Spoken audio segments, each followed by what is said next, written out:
is a form of energy also known as thermal energy. It can be defined as the energy that is transferred from a hotter body to a cool body as a result of temperature difference. It can also be defined as the measure of the total internal energy stored in a body. For heat to take place, it must depend on some quantities, which are: 1, we have mass; 2, we have temperature; 3, we have specific heat capacity of the body. These are the quantities that heat energy depends on. We have various examples that shows the medium of heat transfer. One of them is when a cooking pot is on a gas cooker. Another is when a kettle is on a gas cooker. And also when a nozzle is being used for gas welding on a metal surface. These are various mediums through which heat can be transferred. Having said all this, it's good we talk on the other aspect of today's lesson, which is temperature. We say temperature is the measure of the degree of hotness or coldness of a body. Take note that temperature is a scalar quantity, and the instrument used for measuring temperature is known as a thermometer. We have various examples, or you say types, of thermometers. 1, we have the mercury in glass thermometer, the mercury in glass thermometer. 2, we have the alcohol in glass thermometer. 3, we have the clinical thermometer. 4, we have the pyrometer. 5, we have the maximum and minimum thermometer. And finally, we have the thermoelectric thermometer. Okay, it is good you note that there are various effects of heat as a form of energy. The effects of heat as a form of energy. One of them is that it results in the change in temperature. That is, usually a cold substance can change from its cold state to its hot state. So we say it results in the change in temperature. Okay, secondly, we talk about the change in state. It could be from melting point, then it evaporates to the atmosphere, or it could turn from its liquid state into its gaseous state. That is a change in state of a material as an effect of heat as a form of energy. 3, we have the change in pressure. Okay, it can lead to an increase in pressure of gas. For example, it is the amount of pressure, okay, that it's in a substance. Okay, as you continue to regulate that substance, there could be an increase in the gas, okay, production of that substance or energy. Another is that it results to a chemical change. It could be from a change from wood. Okay, when you burn wood in fire, it changes to charcoal. Then we have the thermionic emission. What we mean by that is that this is simply the emission of electrons from a surface of a hot metal. Talking about when you take a material such as a metal spoon and you place it in a hot pot of soup. Okay, there is heat transfer from the pot of soup to the metal. Okay, these are the various effects of heat. Then we have expansion and contraction, which is going to be the center of our class today. Expansion and contraction of various materials, talking about the linear expansivity of a substance, the area or superficial expansivity of a substance, and finally the volume or cubic expansivity of a substance. Okay, having said all this, it is good you know the rationale behind the change in state of materials, which is what we regard as the kinetic molecular theory of matter. We all know that matter is anything that has mass and occupies space. But take note that the theory of matter assumes that matter is made up of atoms that aggregates or we say that forms into molecules. Okay, these molecules are always in constant random motion. What this means is that it changes its state. It is not stationary, it moves. It could be converted from its odd state to a cool state. Okay, this is simply the reason why we say its molecules are always in constant random motion. Okay, we should note that the atom is said to be the smallest particle of an element that has a separate existence, and it still retains the chemical property of that element. What this means is that a material, no matter how minute it is, it can still retain its atomic property. Take for example, when you cut pieces of metal, okay, and you heat this metal, even if you disintegrate this heated metal into various forms, it still retains its atomic form. It doesn't change its form of atom. It does not make it change into a different material entirely. So that is what we mean by the word that the atom is the smallest particle of an element that can have a separate existence, yet retains its chemical properties. Okay, it is good we talk on expansion of solid. Take note that we also have expansion of liquids. Okay, that is when we will be dealing with the anomalous expansion of water.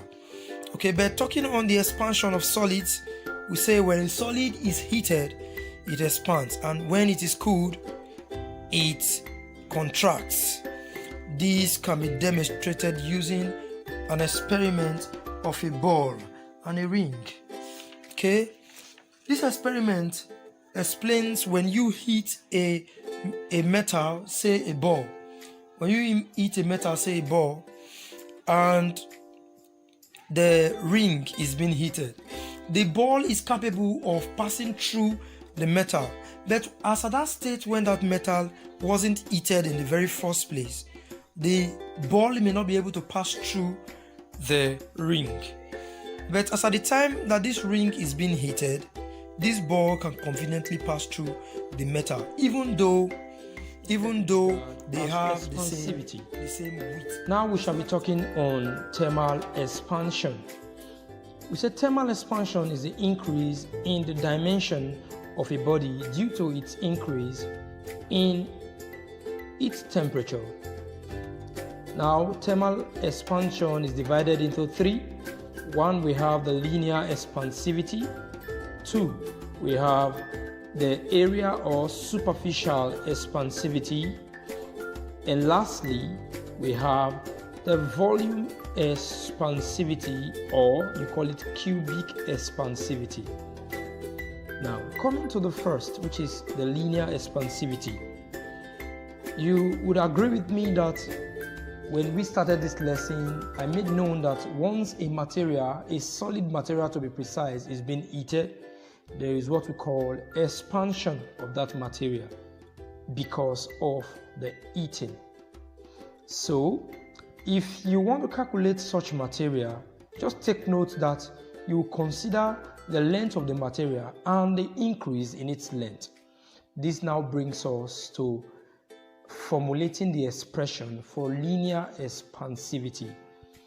Okay, considering a body, precisely a rod being heated, there are two things you need to consider, like I said earlier.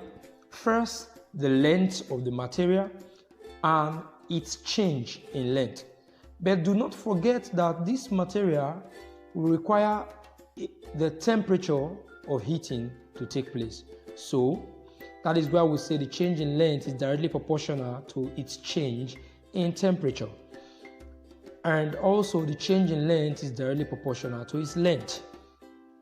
So combining equation 1 and equation 2, we would get the change in length of that material to be equal to the coefficient of the linear expansivity multiplied by the length and the change in temperature, which is the equation 3.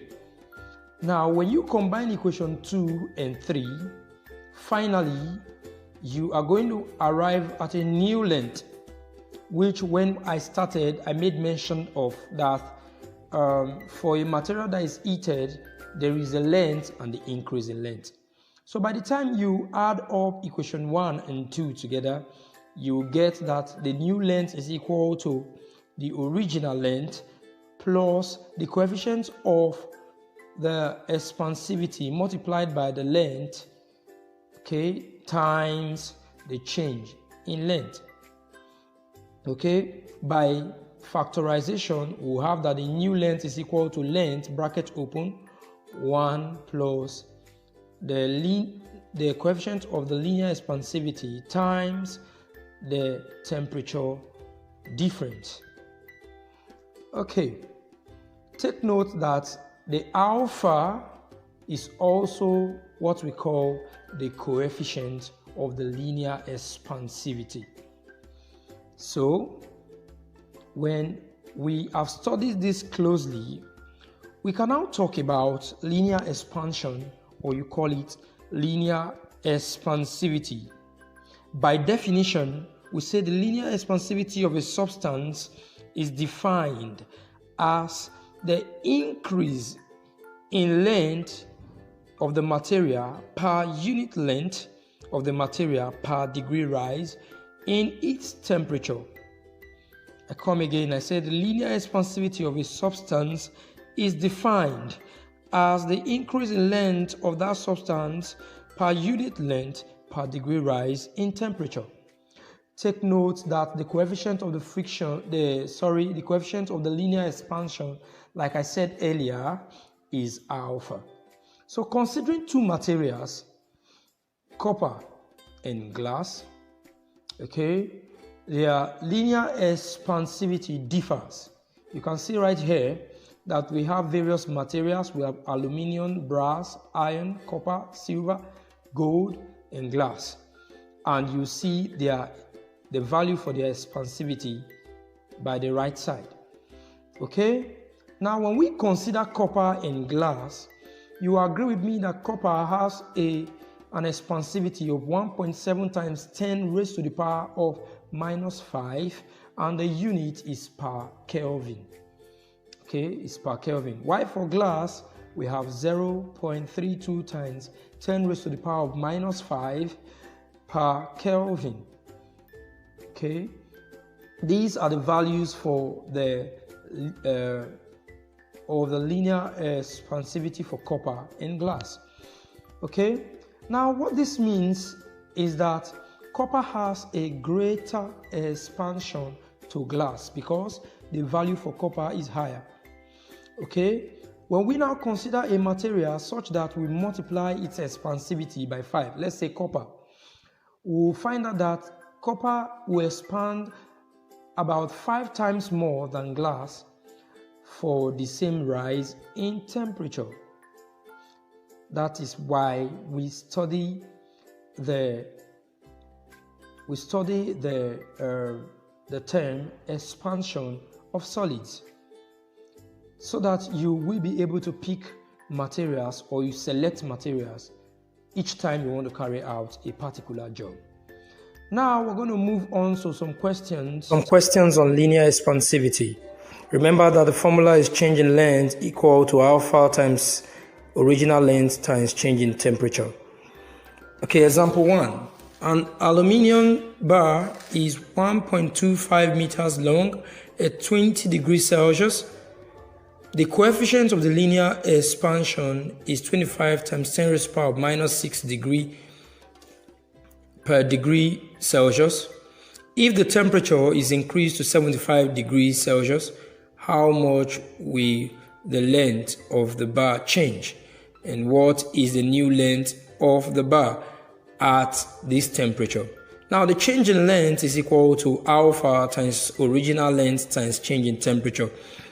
Remember from the question, the alpha there is equal to 25 times 10 raised to the power of minus 6 per degree Celsius, while the original length was given as 1.25 meters. and the change in temperature, we're going to solve for that. That will be the temperature 2, which is 75 degrees, minus temperature 1, which is 20. So we arrive at a positive value of 55 degrees Celsius. So by calculation, the per degree Celsius, we cancel out the Celsius. We're now left with 25 times 10 raised to the power minus 6 as the alpha, and the length, the original length, is 1.25 meters, while the temperature difference now is 55 degrees. So when we solve that using a calculator, okay, expressing that 25 times 10 raised to the power minus 6, we can write that as 0.000025. Okay, so that when we multiply that by 1.25 times 55, we arrive at the change in length to be equal to 0.00172 meters. So the length, okay, that's the change in length rather, is now 0.00172. Now to calculate for the new length of the bar, we have that new length is equal to the original length plus the change in length. So by the time you add the original length, which is 1.25, plus the length you just calculated, which is the change in length, you arrive at a value which is 1.2517 meters. Okay, that is the answer to the part 2. That's what we're going to call the cutting. Today I enjoin you to go through the other questions I have in the portal. Ensure you do your quizzes, read the content carefully, and ask questions where necessary. Do have a wonderful day.